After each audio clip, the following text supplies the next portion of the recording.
vote for Harris this year. How come you didn't vote for her in 2020 when she ran for president? In the primaries, I mean. How many of you know that she ran for president in 2020? She didn't do so well, by the way. But then she went ahead and got picked by Joe Biden to be his running mate. So the question I have is, what have you learned about this woman in the last 4 years that has made you be like, yes, I want to vote for her? She has a serious question, guys. Why do these people think anyone in the world would take them seriously while they're wearing that goofy hat? Nobody in the world takes you people seriously as an adult. You understand this, right? Do you know what it looks like to wear that hat and pretend to act serious? Do you know what that looks like?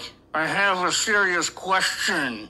For real, that's what we see when you guys pretend to act like adults. One reason why is because you ask questions and you never want the answer. Name one time you guys have ever asked a question and actually listened to the answers. You guys do this all the time. You ask a question and your comment section is riddled with answers and you totally ignore it or make excuses. You guys are anti-information. That's why we laugh at you. Like, name some things that Biden has done. And we list those things, you don't say shit about it. Tell me one time Trump was racist. We list a bunch of things and you make excuses. Name one Kamala Harris policy. We name them, we show you the websites, and you ignore it or make excuses. You guys ask the questions, but you don't want answers because you don't want truth. You don't want to live in reality. But because I'm an idiot, I'm going to answer your questions, even though you don't care about the answers. Now, why didn't we vote for her in 2020? Because people voted for who they thought at the time was the best candidate. It's that simple. Plus, you threw that jab in there like she didn't do that well back in 2020. Yeah, well, Trump lost by 3 million votes to Hillary and lost by 7 million votes to Joe Biden and is going to lose by a lot more than that in November. And what have we learned about this woman? We learned that she scares the hell out of Donald Trump. We learned a lot of things because we absorb information. You guys ignore things you don't like to hear. Like Project 2025. You guys make excuses. No, Trump has nothing to do with it. Trump has nothing to do with it, right? So right there, you're admitting you know there's horrible shit in Project 2025. You admit this by trying to separate Trump from 2025. Even though Trump's name is mentioned 300 times in Project 2025, even though J.D. Vance had a hand in writing it, even though John McEntee had a hand in writing it, and it was over 140 of Trump's people who wrote the fucking thing. There's even a website called TrumpProject2025.com purchased by a Trump super PAC.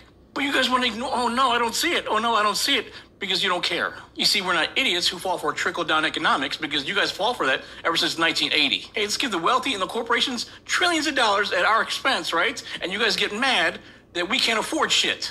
You want to give everything to the wealthy and you get mad that you can't afford shit. Make it make sense. Plus, we all see he's a criminal. We can see that. You don't care.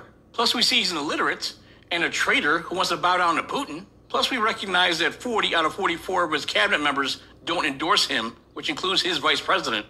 Plus, we don't want a fucking dictator in there, a guy who says, hey, I just need you to find me 11,000 votes. Plus, we don't support a fucking idiot who says, they're eating our dogs and cats. Plus, we all recognize that the Republicans have given the wealthy major tax breaks every time in office, which led us to a recession every fucking time. We're sick of having to clean up y'all's mess. Think about it. Joe Biden beat him by 7 million votes. No one liked Joe Biden. He was not a sexy pick. He beat Trump by 7 million votes because 81 million people saw how shitty of a candidate Trump is. He failed at presidency just like he failed at his businesses and his casinos and his marriages. You see, we don't want a racist failure who's failed at everything in the office. That's it. This is being normal. Plus, Kamala is highly educated and highly qualified for the job. You guys want a simpleton with simple answers. We should build a wall, or we need to nuke the hurricanes, or all the bullshit, all the dumb shit he says. They're eating our dogs and cats. You guys are supporting a child. You don't even see it. So in closing, I'm going to ask you a question. Why haven't you learned anything over the last 8 years? I have a